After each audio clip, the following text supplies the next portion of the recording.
Hi everyone, welcome back to our channel. In this video, I'll walk you step by step through how to turn off motivational messages completely. This is a simple process and by the end of this tutorial, you will have a cleaner and calmer interface. So, let's get started.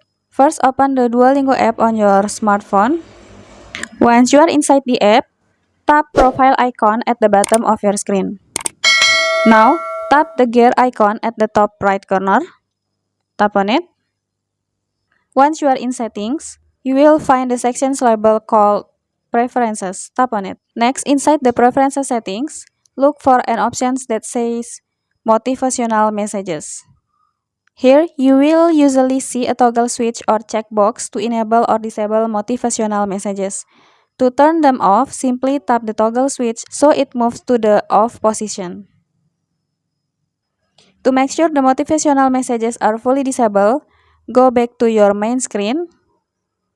You should notice that no new motivational pop-ups appear. If they still show up, double check that the toggle switch is off and that you save your settings.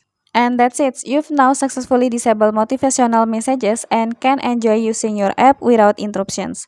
If you found this tutorial helpful, don't forget to hit the like button, subscribe for more easy tech tips, and leave a comment below if you have any questions or if there's another tutorial you'd like to see.